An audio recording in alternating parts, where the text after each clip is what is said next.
Welcome to the Sound Doctrine Telecast. ஆரோக்கிய உபதேச ஒளிபரப்புக்கு உங்களை அன்புடன் வரவேற்கிறோம். Praise God for all the corrective teaching we received through this series of talks. இந்த தொடர் செய்திகளின் வழியாக நாம் பெற்று வந்து கொண்டிருக்கிற திருத்துதல் உபதேசங்களுக்காக தேவனை நான் ஸ்தோத்திரிக்கிறேன். The subject that we are considering during the last 5 weeks has been helping others.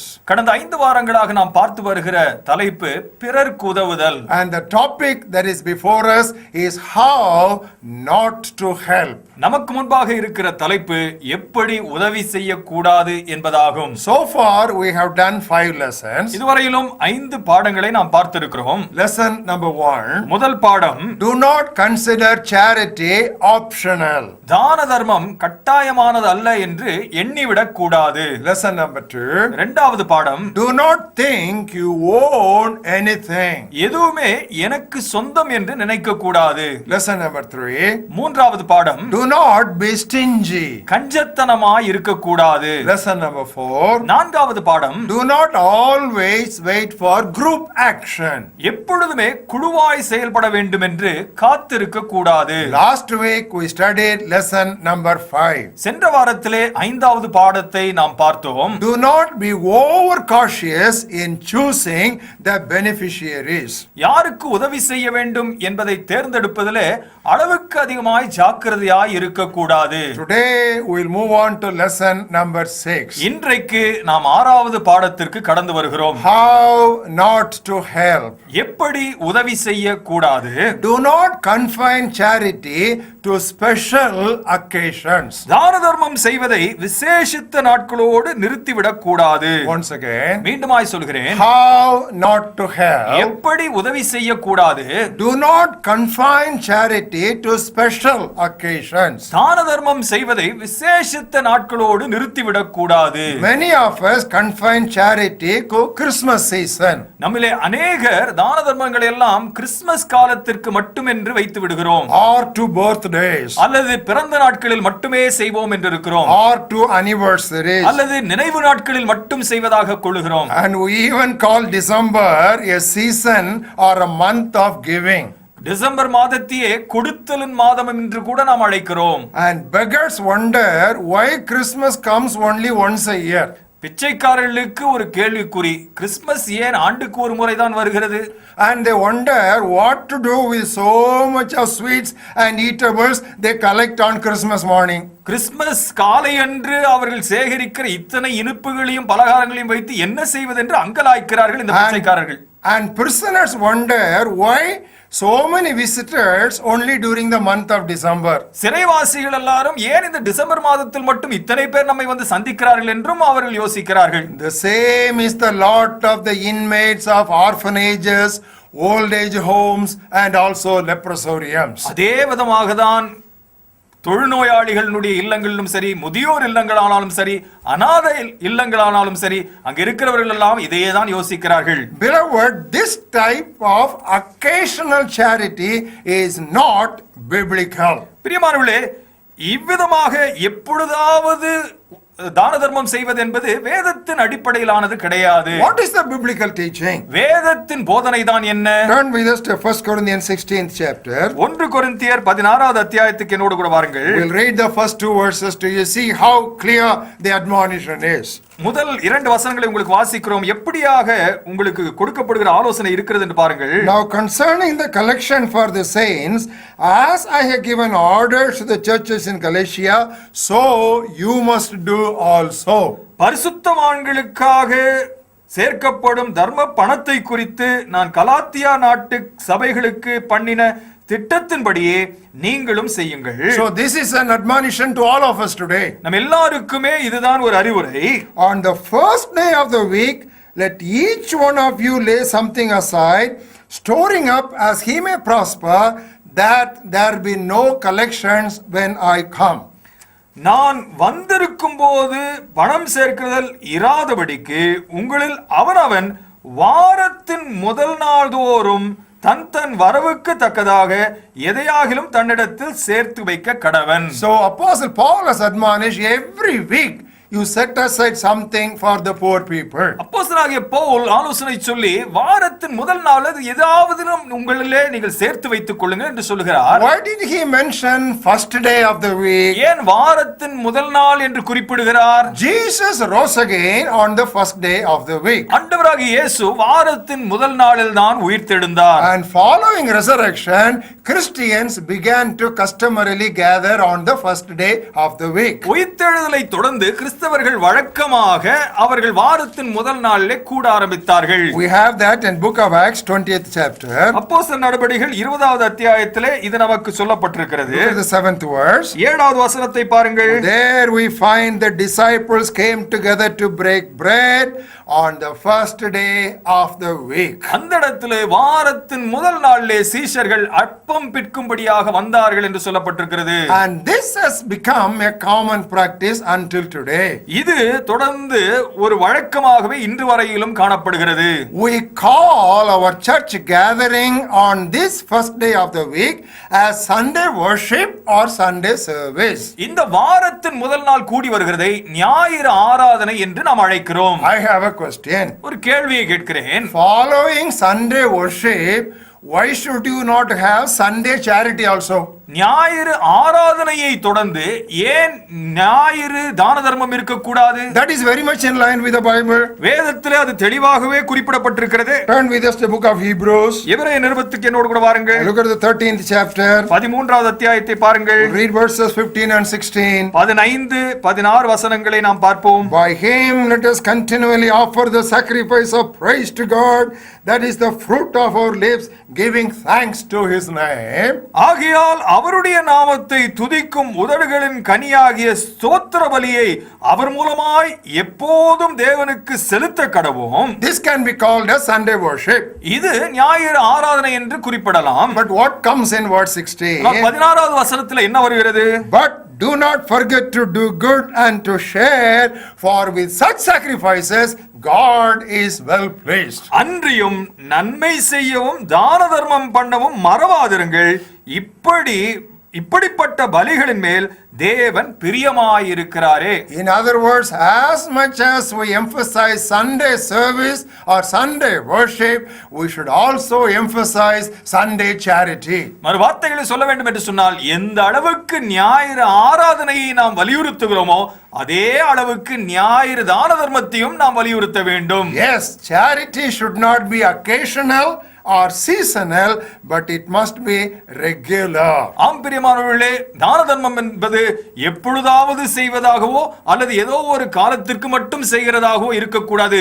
அது தொடர்ந்து செய்ய வேண்டும். That's what we have in book of Deuteronomy 15th chapter. அதுதான் உபாகம புத்தகத்தினுடைய 15வது அத்தியாயத்திலே நாம் பார்க்கிறோம். We turn to these words very often, isn't it? இந்த வசனத்தை அடிக்கடியாக நாம் பார்க்கிறோம் அல்லவா? What do we read in the 11th word? 11வது வசனத்திலே என்ன வாசிக்கிறோம்? The poor will never cease from the land.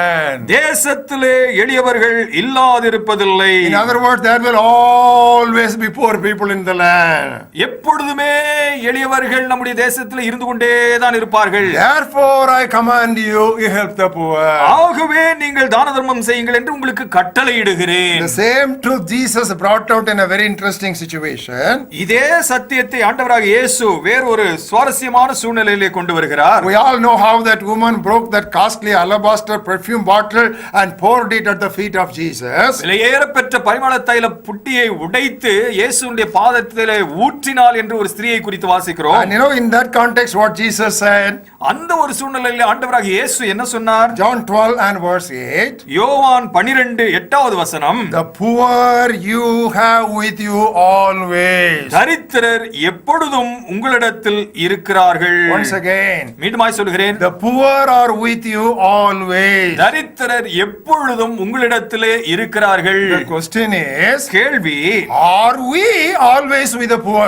நாம் தரித்திரரிடத்தில் எப்பொழுதும் இருக்கிறோமா? The poor are always with us. தரித்திரர்கள் நம்மிடத்தில் எப்பொழுதும் இருக்கிறார்கள். Are we always with the poor? That is the question. நாம் தரித்திரரோடு எப்பொழுதும் இருக்கிறோமா? அதுதான் கேள்வி. Don't we pray, oh God, give us this day our daily bread? அன்றன்றுள்ள ஆகாரத்தை எங்களுக்கு தாரும் என்று நாம் ஜெபிப்பது இல்லையா?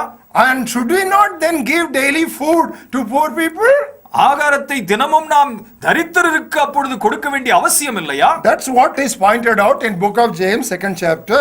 அதுதான் யாக்கோபு நிருபத்தினுடைய 2வது அத்தியாயத்திலே நமக்கு சுட்டி காண்பிக்கப்படுத்தப்பட்டிருக்கிறது. Beloved, this may come as a hard teaching, but better we take it because this is Bible. பிரியமானவர்களே, இது ஒருவேளை கடினமான உபதேசமாக இருக்கலாம், ஆனால் இது வேதத்தின் அடிப்படையிலே சொல்லப்படுகிறபடினாலே நாம் ஏற்றுக்கொள்வது நமக்கு நல்லது. James 2nd chapter verses 15 and 16. யாக்கோபு 2வது அத்தியாயம் 15-16 வசனங்கள். If a brother or sister is naked and destitute of daily food. ஒரு சகோதரனாவது சகோதரியாவது வஸ்திரம் இல்லாமலும் அனுதின ஆகாரம் இல்லாமலும் இருக்கும்போது, Daily food.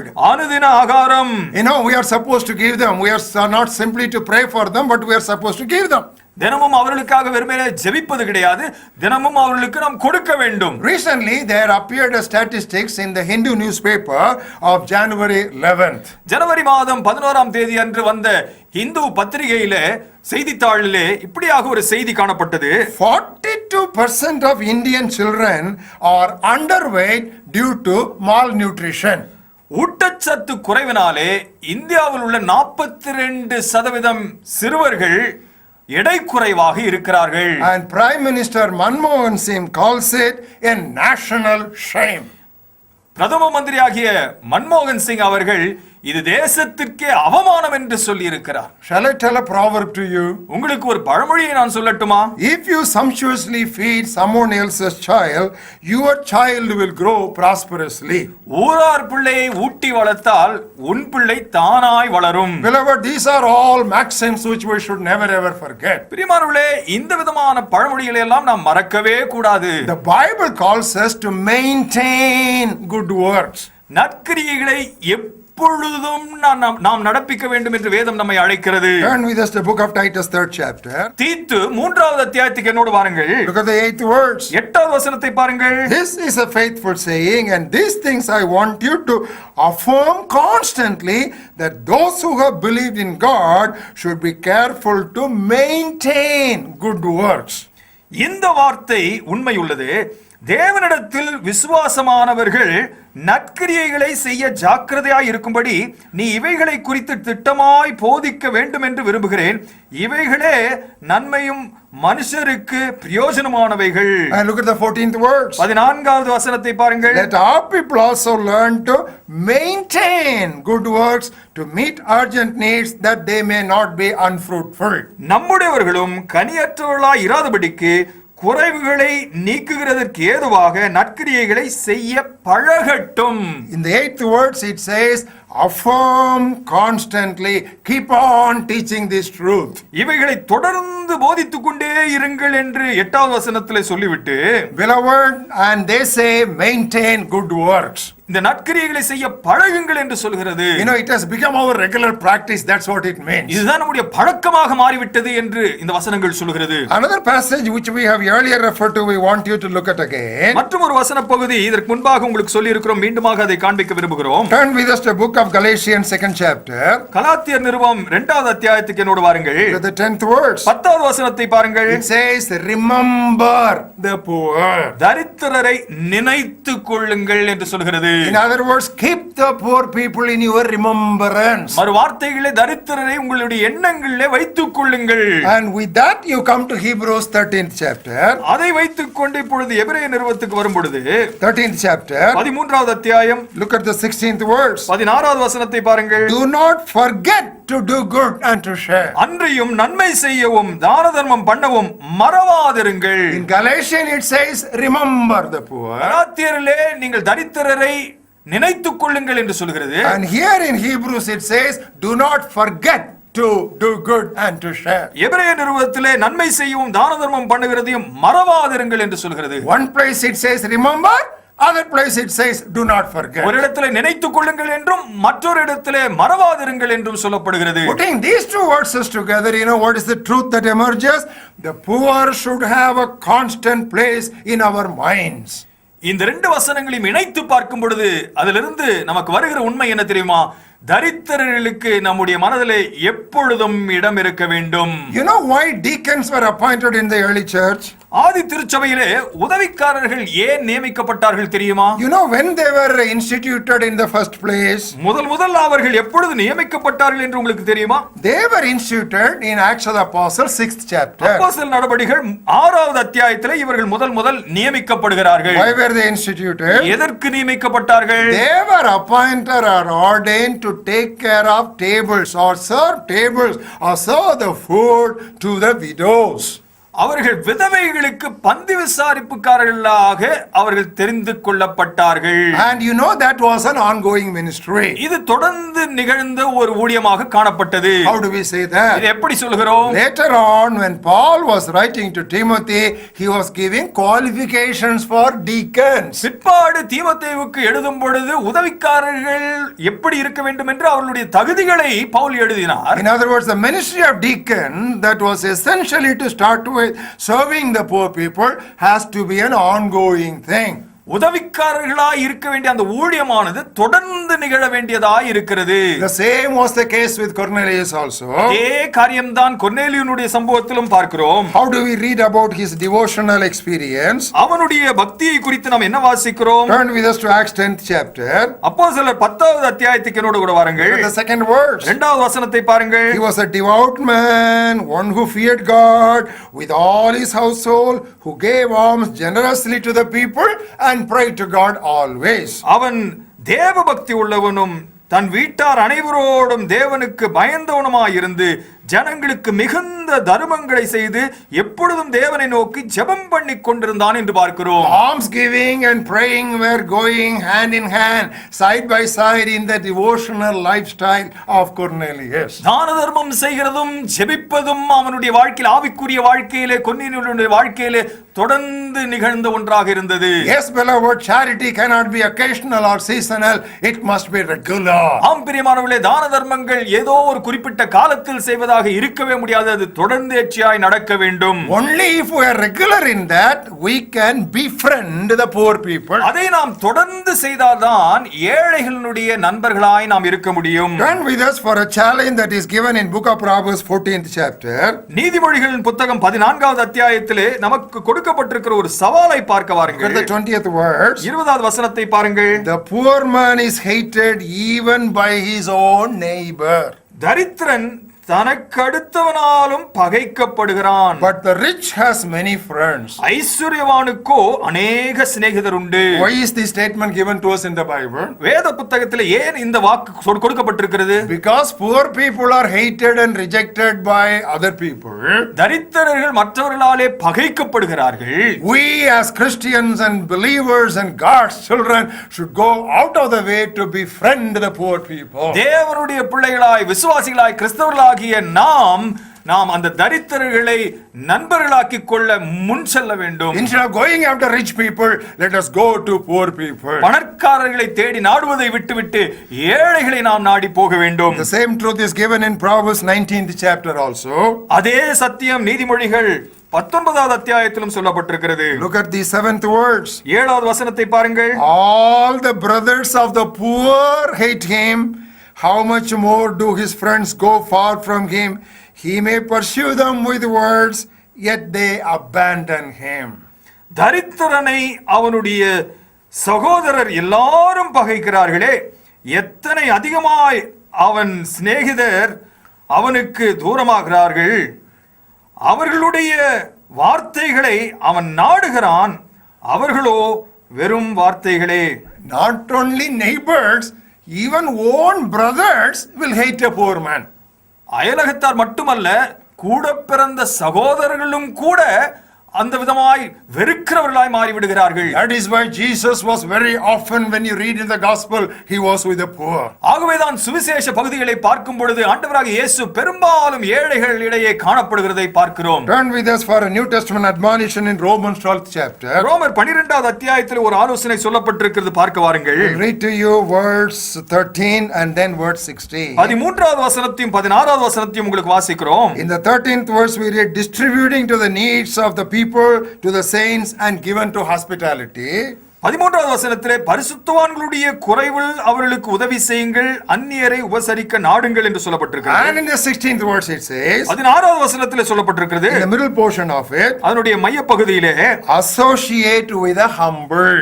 தாழ்மையானவர்களுக்கு இணங்குங்கள். In other words, identify yourself with the poor people. தாழ்மையானவர்களோடு நீங்கள் அடையாளம் கண்டுகொள்ள வேண்டும் என்று சொல்கிறது. So in the context of charity, apostle is speaking about this association and befriending of poor people. தான தர்மங்களை குறித்து சொல்லும் பொழுது அப்போஸ்தலனாகிய பவுல் இவ்விதமாய் தரித்திரரோடு அடையாளம் கண்டுகொள்வதை குறித்து சொல்கிறார். And when we talk about this aspect of just not confining charity to occasions, ஏதோ குறிப்பிட்ட காலத்தில் மட்டும் தான தர்மங்கள் செய்யக்கூடாது என்கிற அந்த காரியத்தை சொல்லுகிற வேளையிலே we also want to add another important truth. மற்றும் ஒரு முக்கியமான ஒரு உண்மையை உங்களோடு கூட பகிர்ந்து கொள்ள விரும்புகிறோம். Do not postpone charity.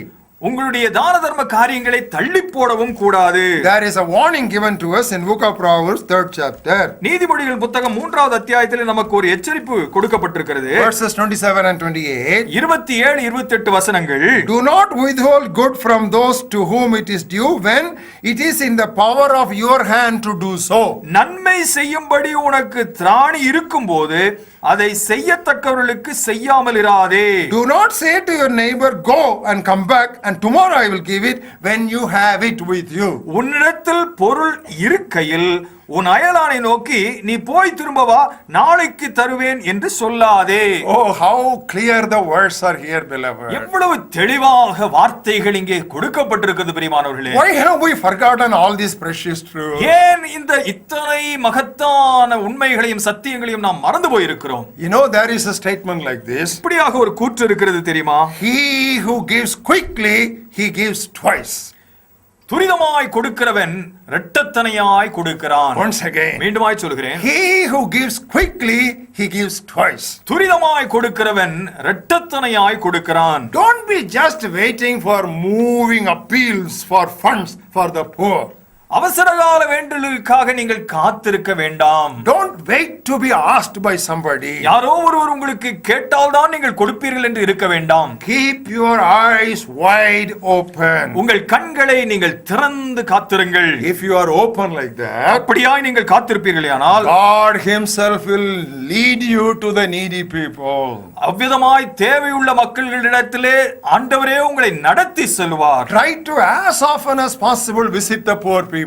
எவ்வளவு அடிக்கடி ஏழைகளை தரித்திரர்களை சந்திக்க முடியுமோ அவ்வளவு அடிக்கடியாய் அவர்களை போய் சந்தியுங்கள். In conclusion, we want to give you some practical exhortations. முடிவாக ஒரு சில அறிவுரை வார்த்தைகளை உங்களோடு கூட விட்டு செல்ல விரும்புகிறோம். Not only that, we should not limit our charity to special occasions. ஏதோ விசேஷித்த காலங்களில் மட்டும் தான தர்மங்களை செய்து நிறுத்திவிட வேண்டும் என்று மட்டுமல்ல, We also should not limit charity to conventional ways. வழக்கமான முறைகளிலே தான தர்மங்களை செய்வதை கூட நாம் நிறுத்திவிடக் கூடாது. We'll give you some examples. ஒரு சில உதாரணங்களை சொல்லுகிறோம். Suppose you go to a different place in your car in the highways. ஒருவேளை நெடுஞ்சாலைகளிலே புறப்பட்டு உங்களுடைய கார்களிலே நீங்கள் தூரமாய் செல்லுகிறீர்கள் என்றால், Before you start your journey, buy some saris and dhotis and keep it in your car to give it away to some poor people on the roadside. நீங்கள் புறப்படுகிறதுக்கு முன்பாகவே ஒரு சில சேலைகளையும் வேட்டிகளையும் வாங்கி வைத்து போகிற வழியிலே பார்க்கிற ஏழைகளுக்கு கொடுக்க நீங்கள் ஆயத்தமாய் போங்கள். And there are so many relief schemes for the poor in the government. அரசாங்கத்திலே எத்தனையோ நிவாரண நிதிகள் கொடுக்கப்படுகிறது. But many poor people don't know it and they don't know how to get it. எத்தனையோ ஏழைகளுக்கு அது தெரியவும் தெரியாது, அது கிடைக்கிறதும் கிடையாது. So you try to help them to get those benefits. அந்த பலன்களை எல்லாம் அவர்களுக்கு கிடைக்க நீங்கள் உதவி செய்யுங்கள். Adopt some poor children and take care of all their expenses. ஏழை பிள்ளைகளை நீங்கள் தத்தெடுத்து அவருடைய செலவுகளை எல்லாம் நீங்கள் பார்த்துக் கொள்ளுங்கள். Arrange periodic dinners for the poor people. தரித்திரருக்கு நீங்கள் விருந்துகளை அவ்வப்பொழுது ஏற்பாடு செய்யுங்கள். And write a will for relief organizations. தொண்டு நிவாரணங்களுக்கு நீங்கள் உயிர்களை எழுதி வையுங்கள். And don't keep the old clothes of the first child for the next child. முதல் பிள்ளையினுடைய துணிகளை இரண்டாவது பிள்ளை போட வேண்டும் என்று அப்படியே பத்திரமாக பூட்டி வைக்க வேண்டாம். Give it away to the poor man and for the second child you can buy something new. தரித்திரருக்கு அதை கொடுத்து விடுங்கள், இரண்டாவது பிள்ளைக்கு வேற துணிகளை வாங்கிக் கொள்ளலாம். And don't use your clothes and your footwear until they are worn out. துணிகளையும் காலணிகளையும் அவைகள் தேய்ந்து போகிற வரையிலும் நான் பயன்படுத்துவேன் என்றும் இருக்க வேண்டாம். And every time you get a new dress, you give one of your old dresses away. ஒரு புத்தாடையை வாங்குகிற பொழுதெல்லாம் பழைய ஆடைகளை கொடுத்து விடுங்களேன். And think of your organ donation. ஏன் உங்களுடைய உடல் உறுப்பு தானத்தை பற்றி யோசித்து பாருங்கள். Even when you are well and alive, you go to some important hospitals and register your organs in that hospital. நல்ல சுகத்தோடு ஆரோக்கியமாய் இருக்கிற பொழுதே ஒரு மருத்துவமனைக்கு சென்று உங்களுடைய உடல் உறுப்புகளை தானம் செய்வதற்கு நீங்கள் பதிவு செய்து வைத்துக் கொள்ளுங்கள். And leave that information with the family people. அந்த ஒரு தகவலை உங்களுடைய குடும்பத்தினரோடு கூட நீங்கள் விட்டு செல்லுங்க. The moment you die, let that information immediately reach that hospital. ஒருவேளை நீங்கள் அப்படியாக திடீரென்று மரித்து போனாலும் அந்த செய்தி அந்த மருத்துவமனைக்கு எடுத்து செல்லப்படட்டும். Let your eyes go to another blind man. உங்கள் கண்கள் மற்றொரு குருடனுக்கு போய் சேரட்டும். And let your heart or your lungs go to another person who is in need. உங்களுடைய இருதயமோ நுரையீரலோ யாருக்காவது தேவையுள்ளவர்களுக்கு போய் சேரட்டுமே. How many people are waiting for kidney donors? எத்தனை பேர் சிறுநீரக தானத்திற்காக காத்திருக்கிறார்கள். Like that we can keep on stretching our imagination to help people who are in need. அப்படியாக நம்முடைய கற்பனை எல்லாம் நாம் எத்தனை உதவிகளை செய்யலாம் என்று நாம் அப்படியே அதை அந்த கற்பனைகளை நீட்டிக்கொண்டே போகலாம். With such sacrifices, God is well pleased. இந்த விதமான பலிகளிலே கர்த்தர் பிரியமாய் இருக்கிறார். How not to help? எப்படி உதவி செய்யக்கூடாது? Do not confine charity to special occasions. தான தர்மம் செய்வதை விசேஷித்த நாட்களோடு நிறுத்திவிடக் கூடாது. Shall we pray? ஜெபிப்போமா? And make a commitment to God. தேவனிடத்திலே ஒரு அர்ப்பணிப்பை செய்வோம். Dear Heavenly Father, அன்பின் பரலோக தகப்பனே, thank you for these crystal clear convicting passages from your holy word. உம்முடைய பரிசுத்த வேதாகமத்திலிருந்து வந்திருக்கிற தென்னன் தெளிவான சத்தியத்திற்காக உமக்கு நன்றி. We have failed. We have miserably failed, O God. நாங்கள் தவறி இருக்கிறோம். கொடூரமாய் தவறி போயிருக்கிறோம். Oh God, bring us to repentance. நாங்கள் மனம் திரும்புவதற்கு ஏதுவாக எங்களை திரும்பி கொண்டு வாரும். Oh God, put us back on this biblical route. இந்த வேதத்தின் பாணியிலே எங்களை மீண்டும் கொண்டு வந்து நிறுத்தும் ஆண்டவரே. So much we are backslidden, oh God, in the matter of charity. தான தர்மத்திலே நாங்கள் எவ்வளவோ பின்மாற்றம் அடைந்திருக்கிறோம். Help us, oh God, to restore. நாங்கள் மீண்டுமாய் திரும்பி வர எங்களுக்கு உதவி செய்தருளும். In our personal lives. எங்கள் தனிப்பட்ட வாழ்க்கையிலே. And in our families. எங்களுடைய குடும்பங்களிலே. In our fellowships. எங்களுடைய ஐக்கியங்களிலே. In our society. எங்களுடைய சமுதாயத்திலே. Wherever possible. எங்கெல்லாம் முடியுமோ. Because you are the God of the poor. நீர் தரித்திரரின் தேவனாய் இருக்கிறீரே. Help us, oh God, to catch that spirit. அந்த ஒரு குணத்தை நாங்கள் பெற்றுக்கொள்ள எங்களுக்கு உதவி செய்தருளும். Help us, oh God, to be perfect like you.